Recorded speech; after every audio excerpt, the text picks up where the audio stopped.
We've all experienced the difference between good leadership and bad leadership, whether it was a parent, a boss, a teacher, or some other authority figure. But it's not always exactly obvious what makes that difference. Hundreds of books have been written to try to pierce through the mystique of what makes a truly great leader. Today's guest, Rabbi Damian Eisner, has written a book from a Torah-centered perspective.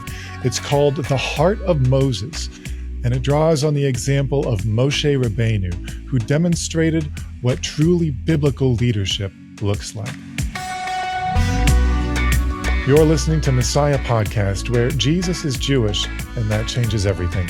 Messiah Podcast is a production of First Fruits of Zion. Create a free account at ffoz.org to start exploring the Jewish foundation of your faith and receive a free book from our store. Let me introduce you to my teacher, the rabbi from the Galilee. All the way from Macon, Georgia, it's Rabbi Damian Eisner. How you doing? Greetings, Jacob. I am doing wonderful. How are you, sir? I'm doing great. So we're here to talk about your book, The Heart of Moses. But before we dive into the details, I wanted to lead with this little statistic. So a 2018 study for the Journal of Applied Psychology called Shall We Serve the Dark Lords found a positive correlation between psychopathy and leadership. So the people who are running things, wherever you look, are they're just statistically more likely to be the worst people you've ever met. Like, it's just totally amoral people. Wow. And, maybe if you're out there listening, you have some kind of Gordon Gekko jerk at work that just sort of whips through your life and makes you miserable. People make their families miserable and making their churches miserable because you have bad leadership, right? And there's a danger. A church community with bad leadership is in danger. And we don't want the culture to leak into our houses of worship, or churches or synagogues. And so all that just to lead in the fact that you've written a book about leadership. It's called The Heart of Moses. I have in my notes Heart of Moses, but I realized this morning that it has the article there. The Heart of Moses, Moses Leadership Wisdom for Small Group Shepherds. And so you're giving us a biblical vision of leadership. So give us a little overview. So what prompted you to write the book? What do you hope to accomplish with it? What I'm trying to, or what I set out to do, and with God's help, I think accomplished with this book, is I'm trying to recover a biblical vision of leadership, as you alluded to. One where the reward is for character of leadership, not charisma of leadership, if you understand the difference. We live in this world of influence and what looks good on the outside and the public portrayal that we want everyone to see. And that's not where great leaders are made. Leaders are made from the inside out, and leaders are formed, but that's it. We'll get to that. I'll give you a very brief summary of how I got to this book, just so that you understand. This part is not really in the book, I don't think, but approaching 25 years ago, someone came to me, the worship leader of a community left, and I had been playing guitar there, and then the leadership came to me and said, "Guess what? You're the new worship leader." And I said, "Well, I've never sung a note in my life." So I had zero, what I considered zero skill set and less than zero confidence. That was the beginning of my leadership journey. And I did it. I did it with a great amount of hesitation and fear. And you know what? It worked out. I'm still doing that today. But fast forward about 6 years, the same thing happened with congregational leadership as I stepped into the position of rabbi at my community here at Shalom Macon. And guess what? I felt that I had zero competence and less than zero confidence in my ability to be able to do this thing, but I did it anyway. And here we are.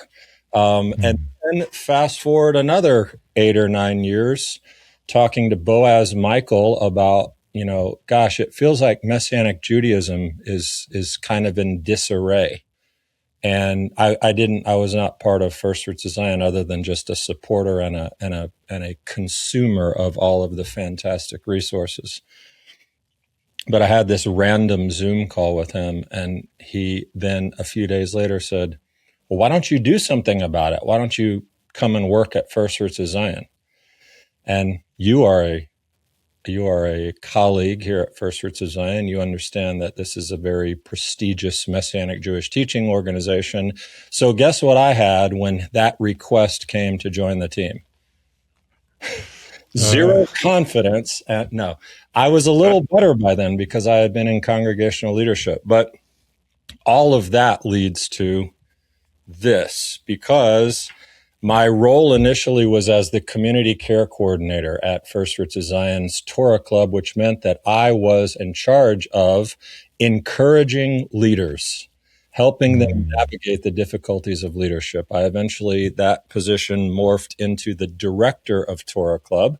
So to give that brief history, in 2018, we had 0 Torah clubs and 0 Torah club leaders or students because it was just starting. Now, Torah club's been around, as you know, for a long, long time in terms of these wonderful commentary sets you see on the shelf behind me, but it became an interactive Bible study in 2018 with a whole new format. And so from 2018, starting at 0 to 2026, now over 10,000 people internationally around the world. That's what international means. Around the world, Torah clubs meeting, and all of these leaders, well over 1,000 leaders leading all these people. And so my job has been throughout this course to help them navigate leadership. And what I found along the way, so many lessons learned from 2002 to now. That's when I started that worship leader experiment in 2002. I've watched, I've helped, I've been in the trenches, and what I've learned is that a lot of people, they know they have a calling. They know that God has tasked them with something that they need to do. They have this idea of purpose. And yet many people struggle with the idea of actually stepping into it. And even once they do step into the role of leadership, there is a tendency for leadership to get difficult. You know why? Because leaders work with people. That's what they do. And all of us, the leader and the people you lead, can be difficult. That's just the way of it. We are humans. And it's the leader's job to learn to lead with effectiveness over ego, with character often over competency. These are ideas that I talk about in this book, but that's what I mean in formation of leaders. Okay. So to answer the question that you asked me 5 minutes ago, what's the purpose behind the book? The purpose here is that watching people learn how to lead, and also being a student of Torah and having studied the life of Moshe Rabbeinu, Moses, our teacher, I learned that so many of the things that Moses went through and demonstrated in his life really capture in such a beautiful way, an honest way, what leadership looks like. So obviously I've cut my teeth in a lot of kinds of leadership, but particularly over the last 8 years, watching and seeing Torah Club mature and watching leaders. So I wanted to write a tool to provide a tool that helped those people like me, first of all, who answered the call with absolutely no idea how they were going to do it. That's a Moses thing, by the way.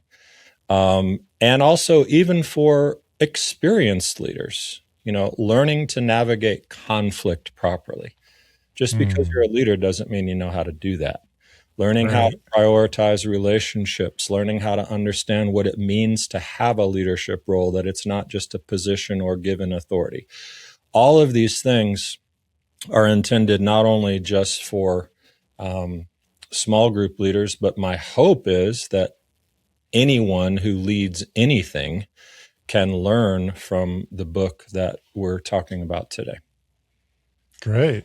Yeah, and with the community governance thing that we instituted a few years ago, you're now leading leaders of leaders, right? Because you have so the need for training that can be passed from person to person is only growing. So that's good. Good. So you talked about reticence. You talked about uncertainty. That's what we have Moses, right? We have him out. He's out in the wilderness. He's herding sheep. We've all been there. Just kind of happy with the idyllic life, the pastoral, not really being in charge of any creature that can talk back.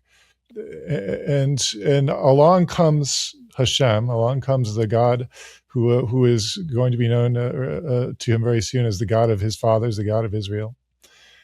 And he gives him a task, and Moses says, "No, I'm not going to do that." Right. So that sounds similar, right? Moses also doesn't have this confidence. He's uncertain in himself, it sounds like. And so is this like, what can we learn from that? I mean, should we be suspicious of confident people, or what is the relationship between reluctance and biblical leadership? There is a myth that the naturally confident leader.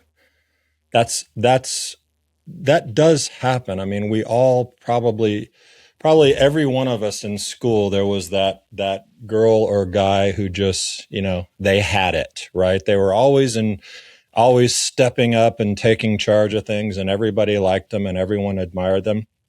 And that exists. There are those natural born leaders. That does not mean that they're effective. It doesn't mean they're good at it. It just means that all this talk about confidence that we're having, they don't struggle with that. But I can tell you from experience, most of the people that I encounter, they approach it from a different perspective. And it is sometimes very much that Moses burning bush thing, which, I mean, that is the wonderful place to start to talk about calling, because the God of the universe tells you, I've chosen you to do this thing, right?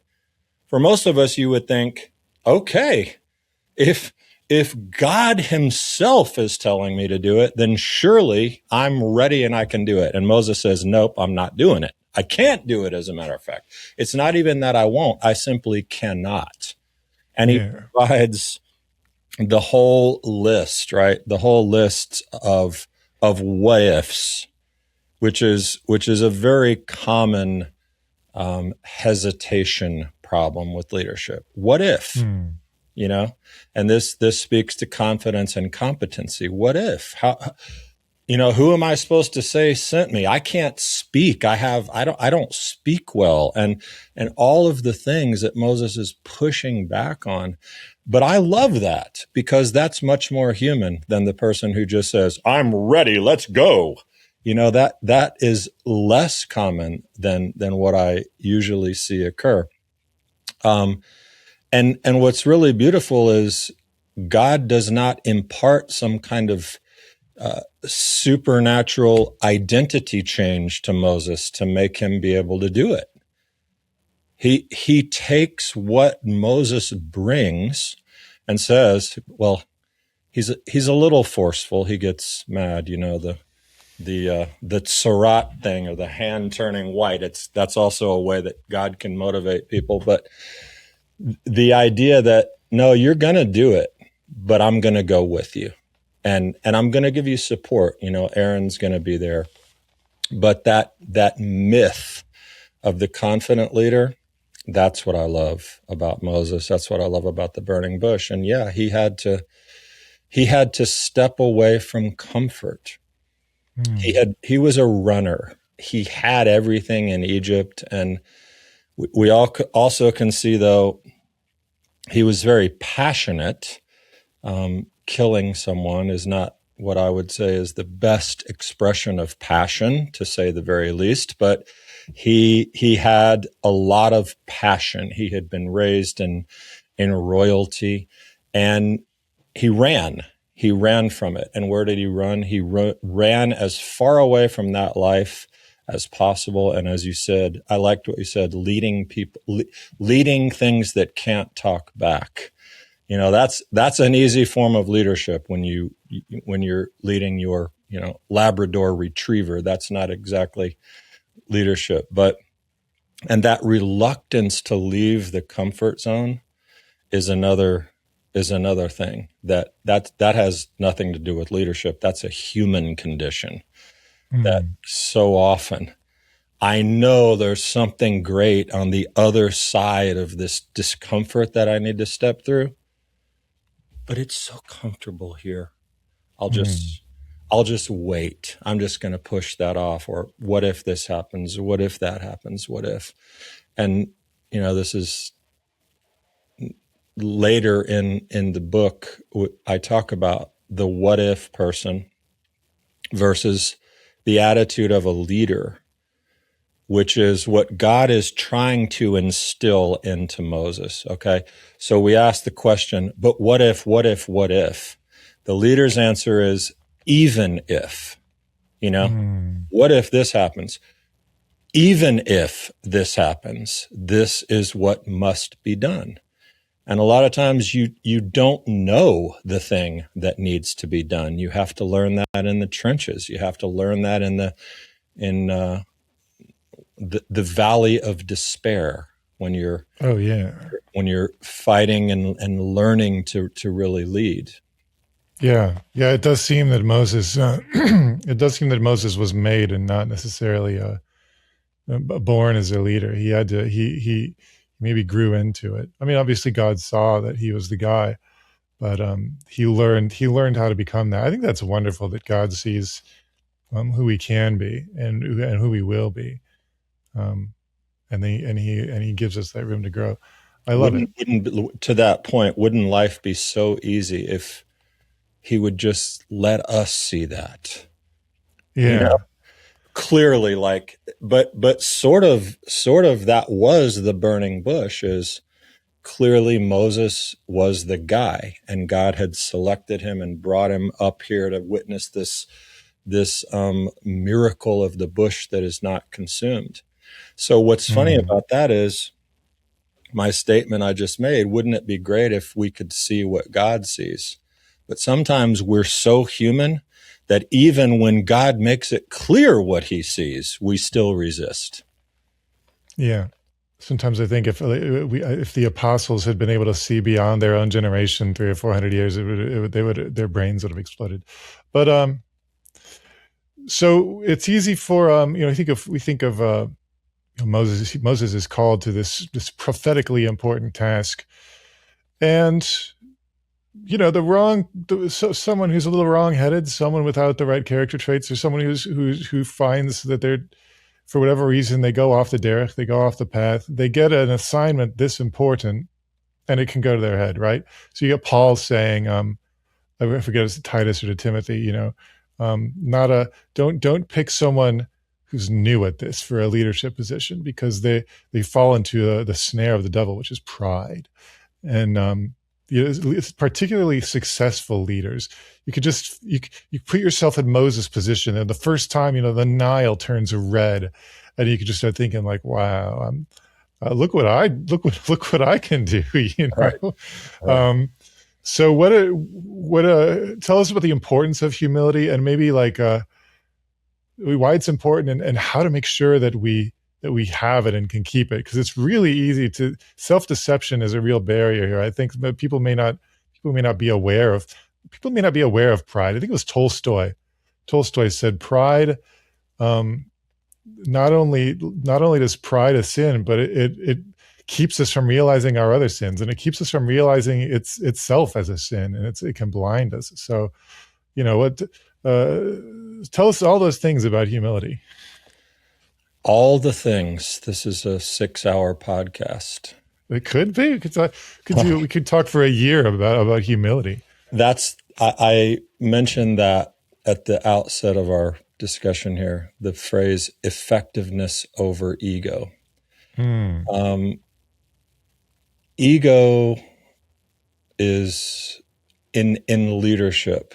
I can't come up with an analogy that describes how dangerous it is, because people, they pick up on that. Like it's like an aura that people put off, and those people that you're trying to influence. People think that leadership, not people, some people think that leadership is, it's a position of authority. It is, and it is, but the authority that when I say something, you do it, okay? Because I'm the leader, and look at me, look at my skills, look what I've accomplished, look at all of my outward trappings of success. People never want to follow someone who is a leader by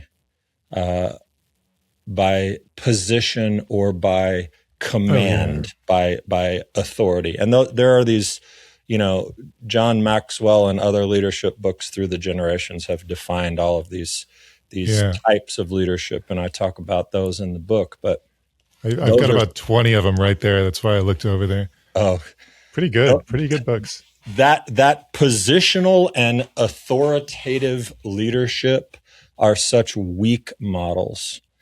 Those are people who they kind of hide behind the position, usually some kind of lack of confidence. Humility is not in any way a lack of confidence. It's not a weakness. It is something that makes you so relatable. And Moses, in so many ways, had to demonstrate humility. We find this. There are a number of examples. Let's talk about a few examples. First of all, I think probably at the top of the list is the Jethro incident, his father-in-law, Yitro. Moses has already accomplished some pretty phenomenal things by the time he has his leadership discussion with his father-in-law. Okay. Father-in-law, keep that in mind. Yeah. He, according to which interpretation, some interpreters within Judaism say that this conversation occurred after the giving of the Torah, even though, chronologically. But what that would mean is that potentially Moses had been to the top of Mount Sinai, encountered God face to face, not only done all the plagues, been through that, split the sea, defeated Pharaoh, all of this stuff, but he's leading the people. He is adjudicating all of these problems that they're having. This is the idea in Parsha Yitro. You can read it in Exodus. And then his father-in-law comes along and says, dude, what you're doing is not good. This is not good. This is bad leadership, Moses. Okay. Now, you have achieved success as a leader at this point. Amazing things. And your father-in-law comes and tells you, bad. And my initial response, my gut human response is, who do you think you are? Do you have any idea who I am and what I've done? And Moses instead does exactly what his father-in-law tells him to do. In other words, his accomplishments mean very little in the face of good advice, regardless of who it's from. And the idea of a leadership demonstrating the humility to take criticism, constructive, preferable, of course.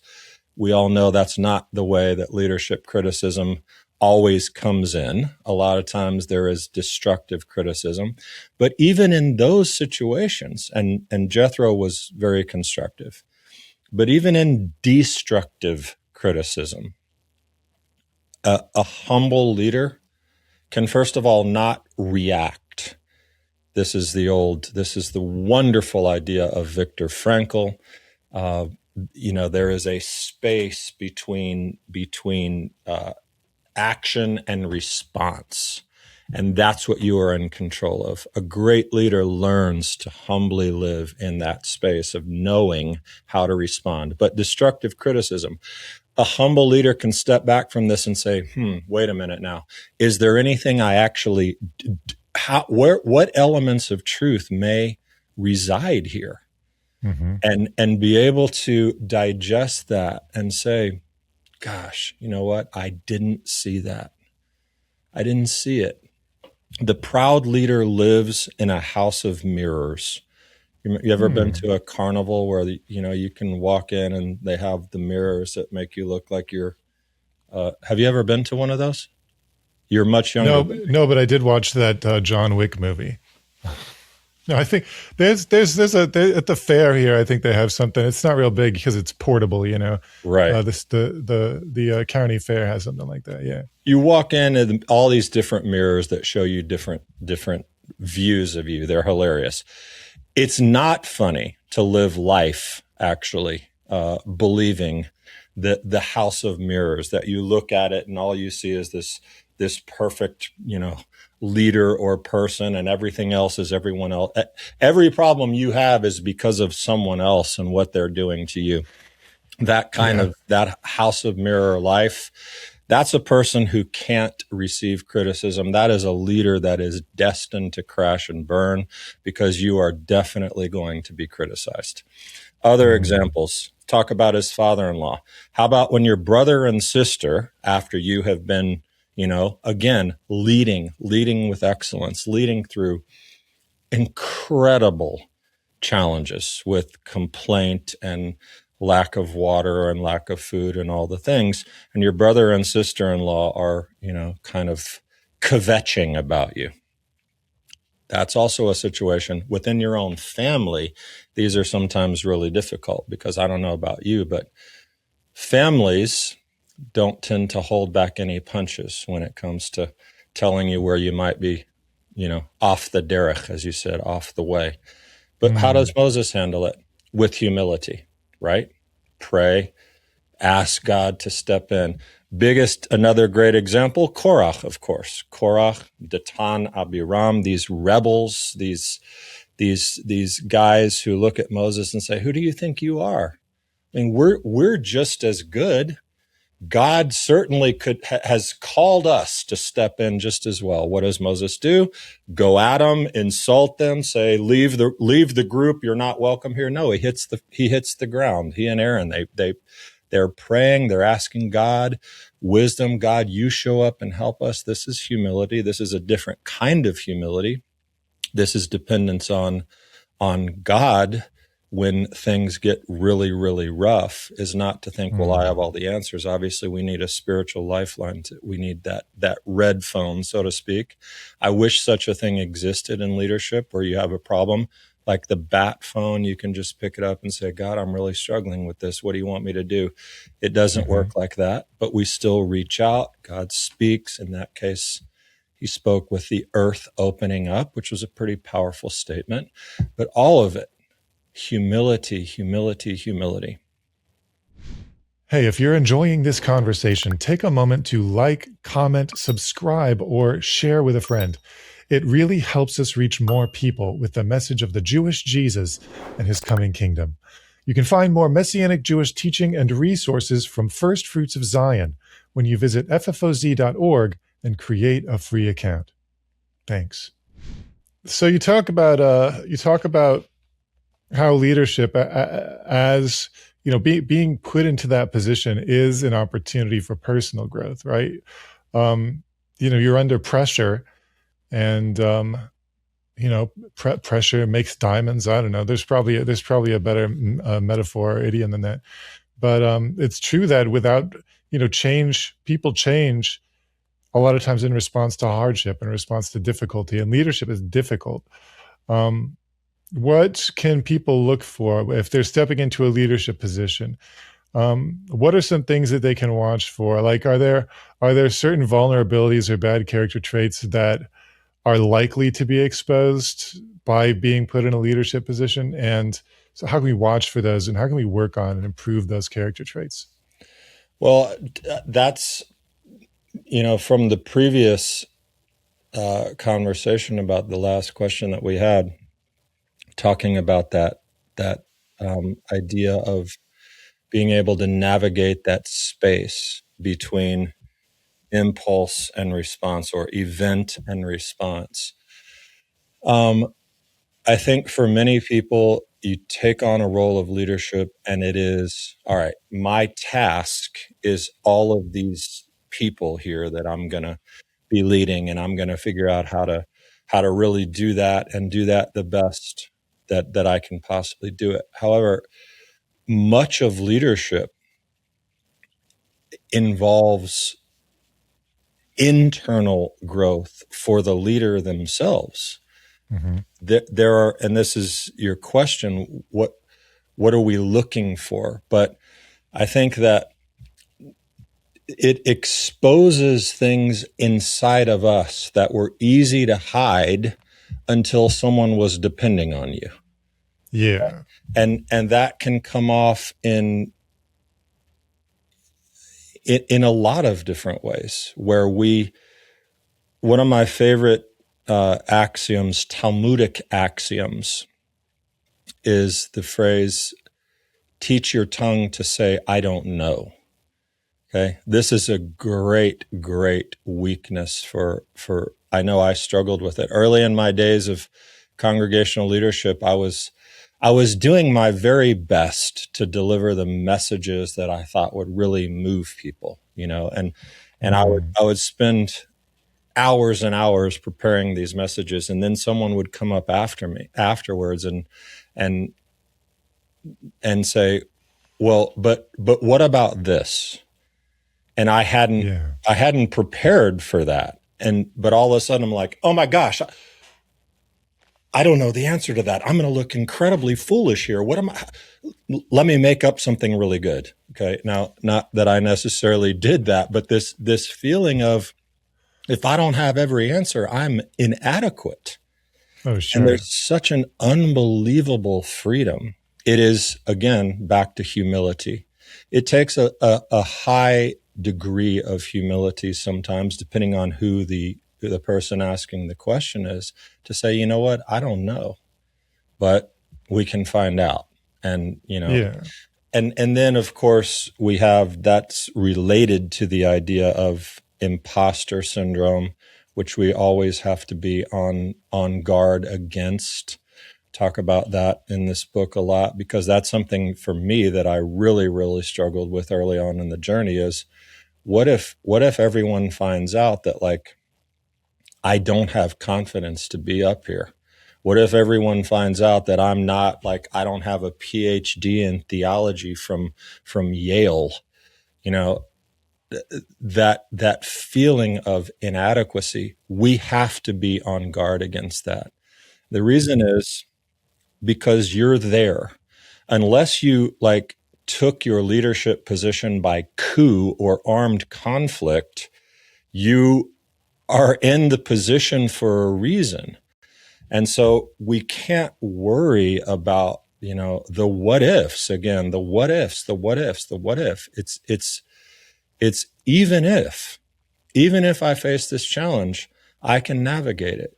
And this is an important concept of agency.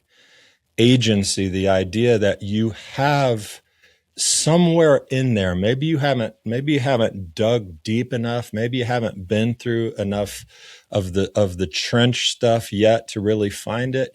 But this goes back to the idea of God seeing something in you that maybe you haven't seen or found yet. You got to dig deep, but we don't just presume the worst about ourselves, that we're that we're inadequate for the task. And I want to be real careful with that, because I don't want to give the impression that, this book is about, gosh, no one believes they can lead, and here's all the hacks for tricking your brain into believing that you can lead. That's not at all what I'm saying. I'm saying there are recurring concepts that we face as human beings quite often, and we need to be aware of those things. There's a time when, even if you're not feeling confident, you have to project confidence. That's just, it's the old fake it till you make it idea. But there's a great Moses example, and that is at the sea.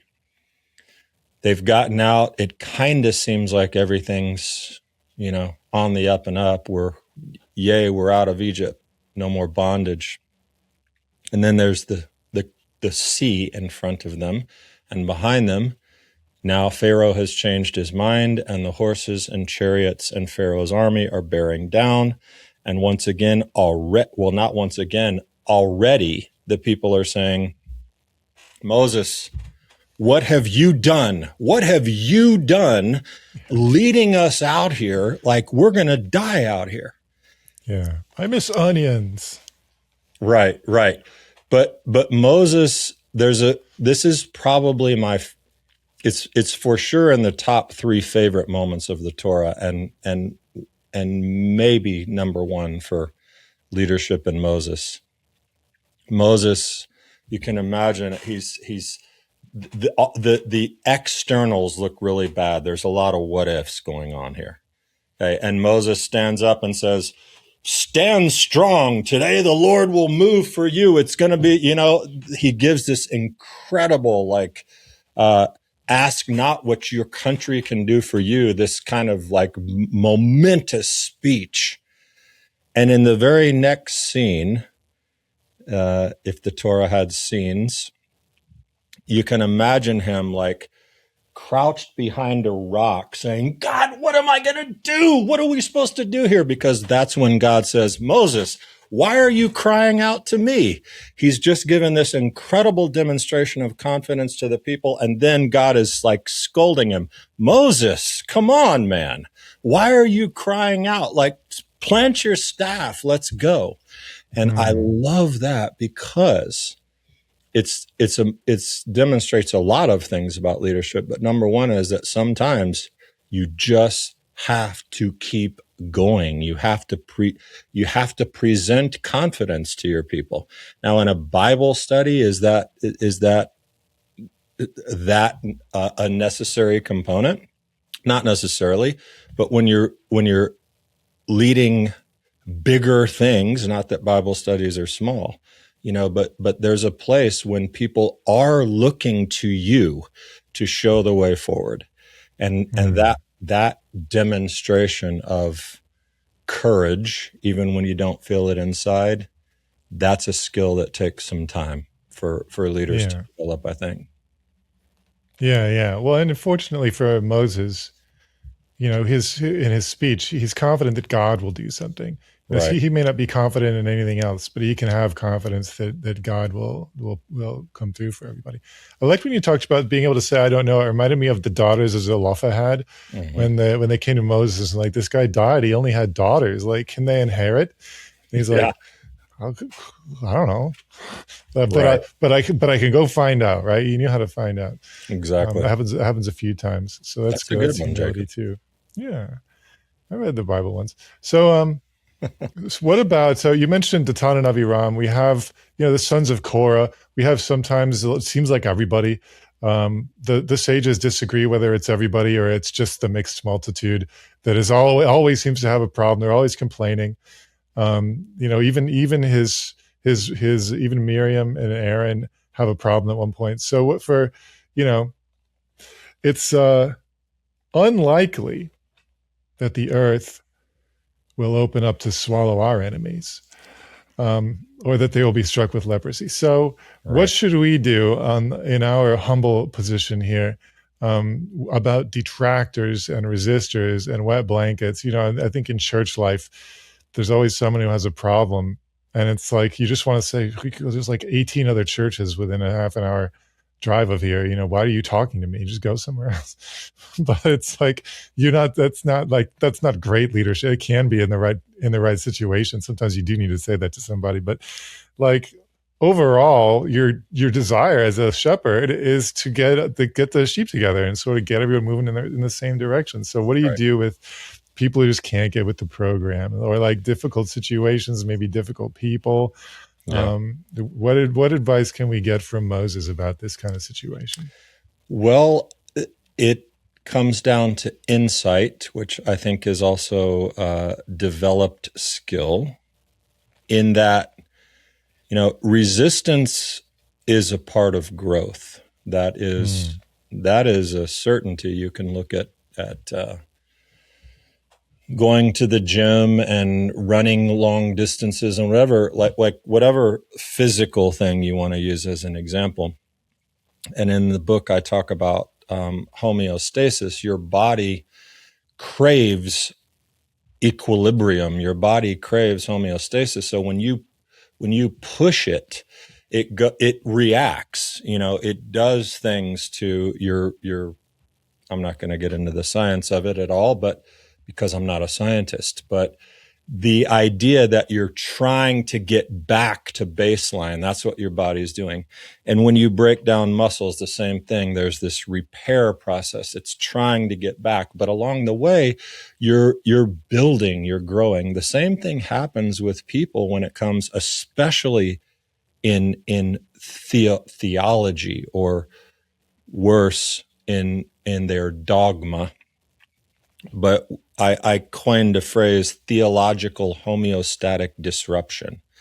When it comes to challenging someone's theological homeostasis, a lot of times you can expect, we in Messianic Judaism, in Torah Club, we certainly find this, because people come in with a very often, not everyone, but preconceived ideas of what the Bible says, without any Jewish context, without any understanding of the original language, without any understanding of Second Temple Judaism, whatever the lack of context is. And you start throwing these new ideas at them, and it's like, whoa, okay, they're entering that excited theological homeostatic disruptive phase. Now, what happens? This is where insight becomes important, because as a leader, you can usually tell who is in that phase in a healthy way, and who is really just there to be a disruptor, has absolutely no intention of ever expanding, growing, stretching. And they're just going to cause a massive amount of problem. Okay. This is hard leadership here, because either way, you've got hard work ahead of you. With the person who is in that homeostatic disruption phase, you're going to have to walk slowly with them. It's like a trainer. You have to teach, you have to lead, you have to be a guide. You're not, and this is another phrase I like, guide over guru. Okay. You're not supposed to just flood these people with information, say, no, that's wrong. Let me tell you why you're wrong, convince. You got to guide. It's like a personal trainer. Okay. And that process often will develop new muscles and new endurance, to use a running analogy. On the other side, you have the Korachs, and you have the rebels. You have the people that you are simply going to have to make the tough decision. As my old 80 plus year old mentor once told me, these are people that you're going to have to tell, don't let the door hit you where the good Lord split you. There are moments in leadership when we make hard calls, and being able that's such a Georgia thing, by the way. It is, and you should have heard him say it in his deep Southern drawl from Reynolds, Georgia. But that insight, that also takes a lot of courage sometimes. But particularly in small group, in studies like that where we're leading, you allow a disruptor to stay and continue to do that, all of your potential opportunity with all of your other people is going to be negatively impacted like that, and you're going to lose an opportunity. So, Moses was never afraid to call them out. You have to do that. You have to be willing to do that. I think it can be difficult for some people who maybe they seem humble because they're kind of quiet and they don't jump at opportunities and things like that. But it's not a really deep rooted. It's not like an informed humility. And I think I'm talking about myself. A person like that is going to avoid conflict, like because they just don't like a good deep seated confident humility. Like you can run toward the messes, you can run toward the conflict and be like, we got to get this resolved. I'm going to jump in and just like see what I can do. Yeah. But someone who doesn't have that confidence, they're gonna avoid all those situations. And what happens is that the fires spread and they burn hotter, and then all of a sudden, the situation is 10 times harder to resolve. It's a huge, huge danger in leadership, and that is. I borrowed a concept that I love from, I once saw a TED Talk by a gal named Kim Scott, and she developed this idea called radical candor, okay?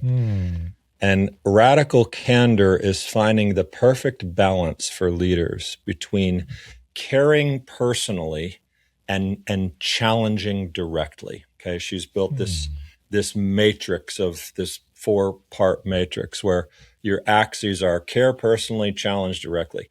You always want to be in the radical candor upper right quadrant where you care enough, you care for this person so much that you're going to challenge them directly when that is required.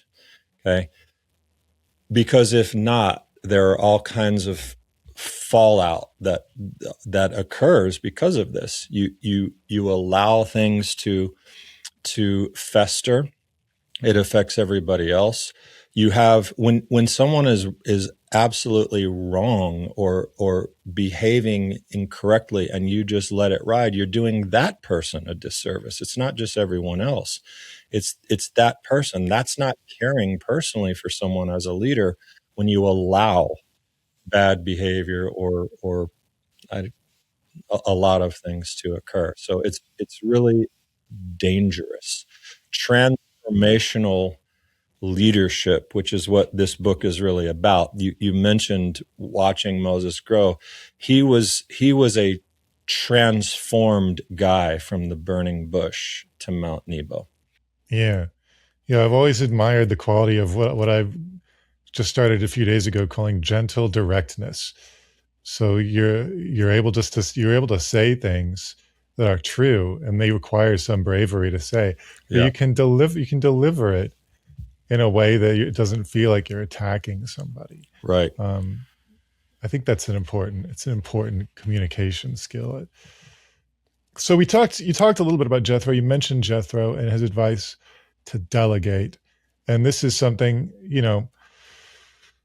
when you look at a Torah club leader, right, and their group is like growing, and all of a sudden it's like, well, what should I do? Should I split into 2 groups? And like, what's, it's getting to be too much to handle. I think every leader who's doing a good job is eventually going to find that there's too much leading to do for one person, and they're going to have to start handing off some not just tasks. People make the mistake of thinking it's handing off tasks. You have to hand off responsibility. You have to take part of what is yours, and you have to really actually hand it to somebody. What advice do you have for someone who's in that situation where they're just overwhelmed and they need to start delegating? Give us some delegation advice. Easy. What you're doing is not good. Quote Jethro. Next question.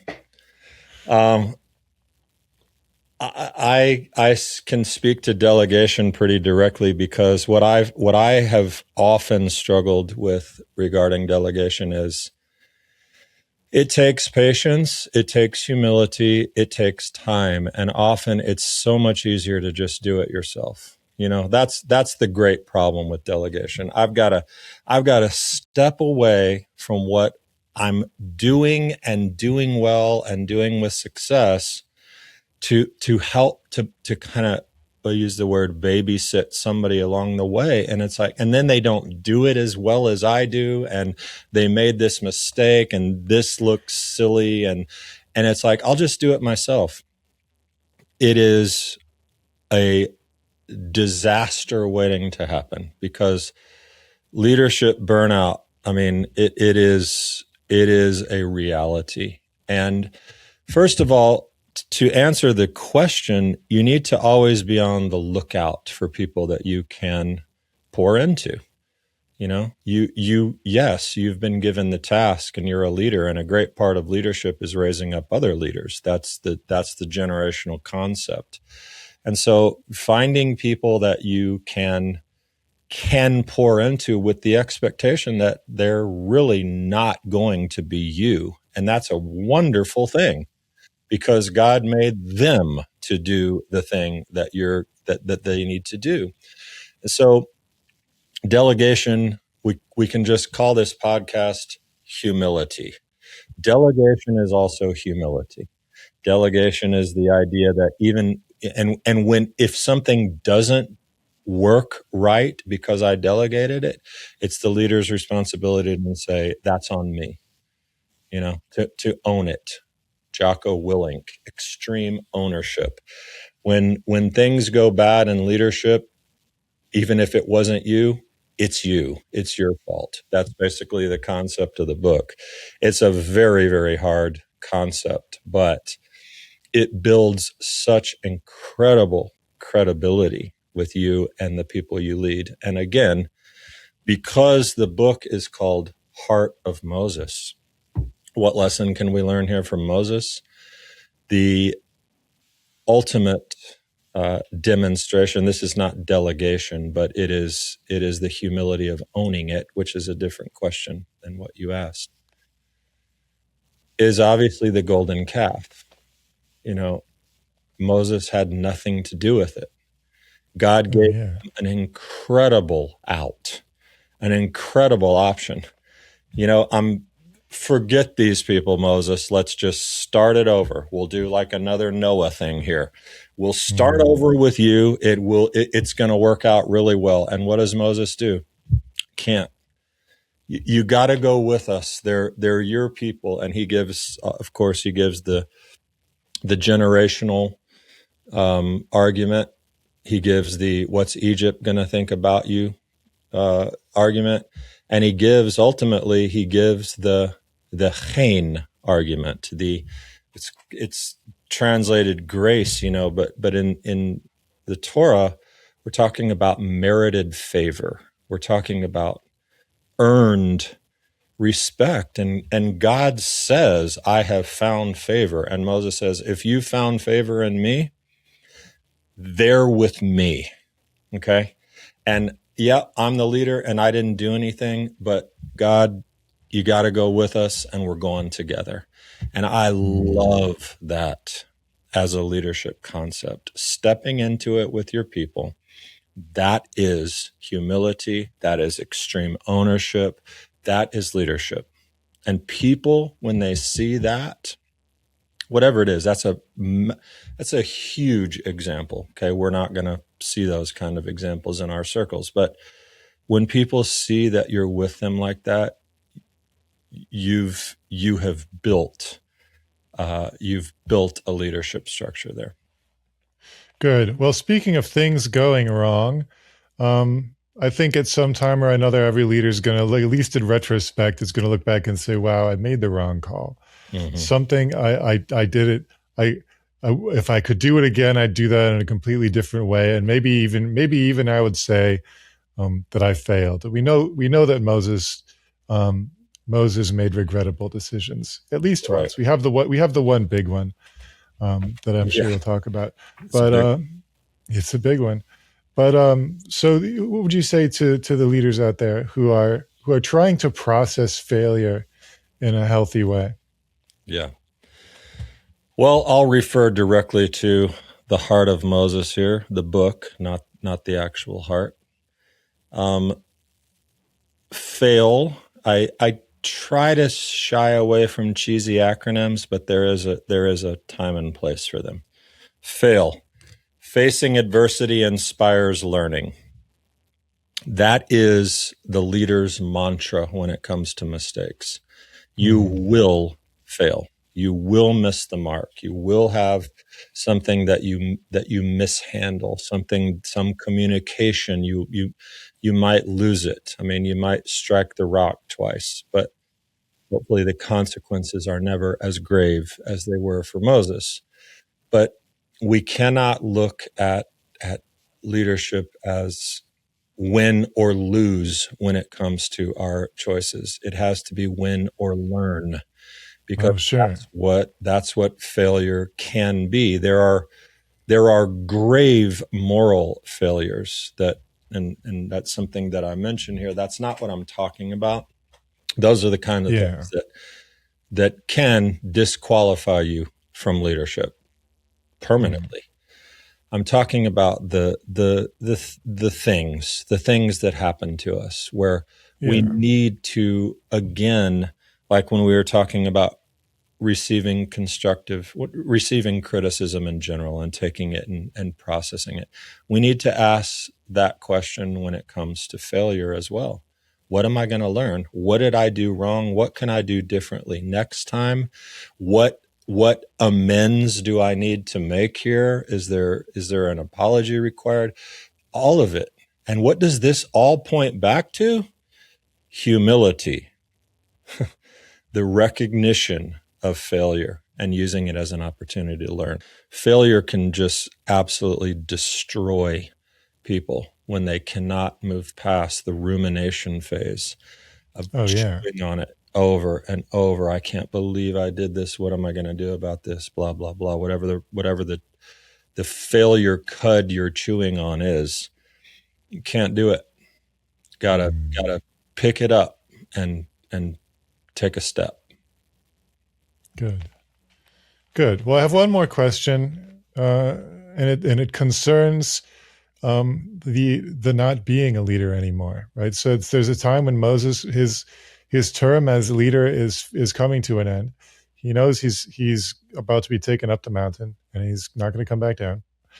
But he wants to leave Israel in good hands. And this is, I have books about this too, about passing the baton, right? If you're an outgoing pastor or rabbi or whatever you're doing, how to make sure that the organization survives your departure, how to make sure that that the changing of the guard is done well. So, what can we learn from Moses about that? About maybe we can use the word legacy. I don't know. Yeah, you can.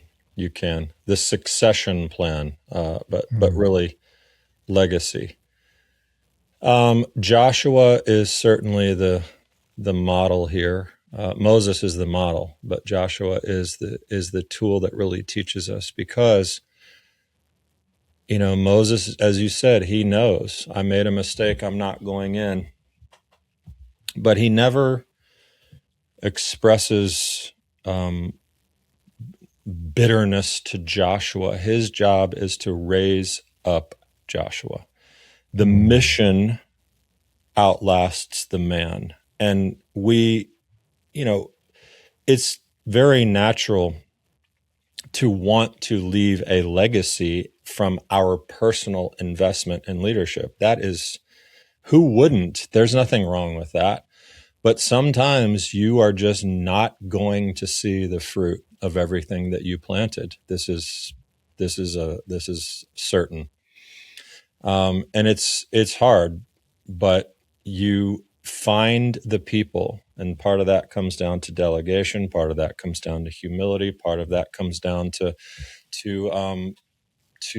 purpose over passion. This is the second chapter in the Heart of Moses. It's a very important concept.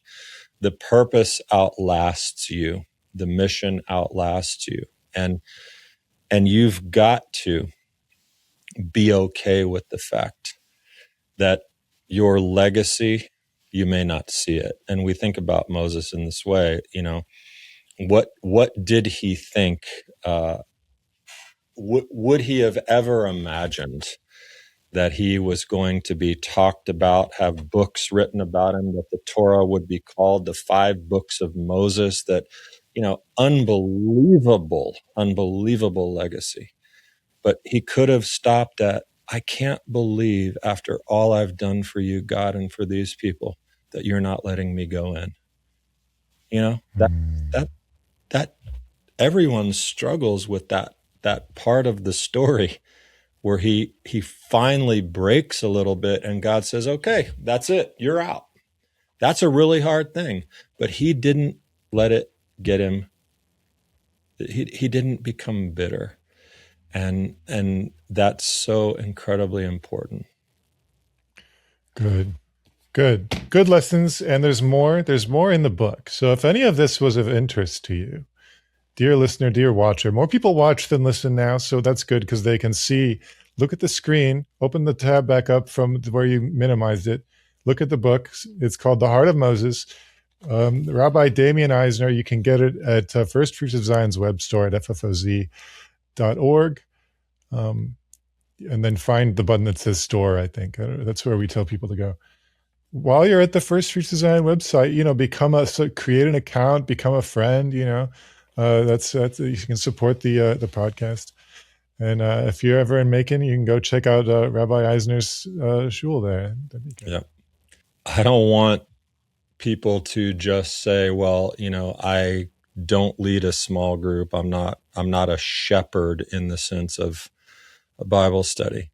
You don't know what God is going to call you to lead. And certainly you want to be prepared when that comes. And I hope that this book, in helping people to develop an understanding of their why, that's a Simon Sinek concept of starting with why, but also understanding purpose over passion, and the idea that, we can find all kinds of excuses not to step into roles of leadership. And ultimately, it's not just us who will miss out. It's all of the people that are waiting for you, unbeknownst to you, to step into that position. So I want everyone to embrace the idea of leadership, because in our generation, we need leaders, especially young people who are feeling the call to do something, don't know what it is exactly, don't know if they have what it takes, don't have the confidence, never done it before. It doesn't matter. Just take the step. That's I read a book many years ago that was talking about Moses, and it was talking about his challenges, and the statement was, Moses came to know that if he didn't take the step, he would forfeit the miracle. And I think that really captures so much of what leadership needs to be as you step into it. You don't know what's ahead. It's okay.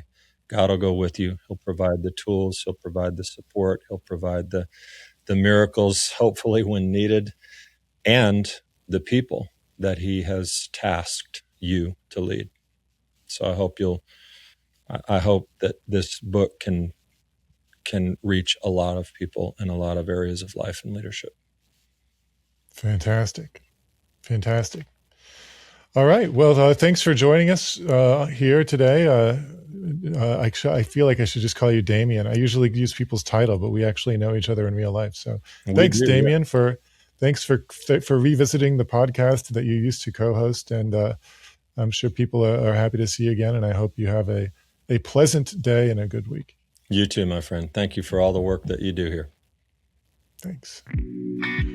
Well, thanks for joining us today on First Fruits of Zion's Messiah podcast.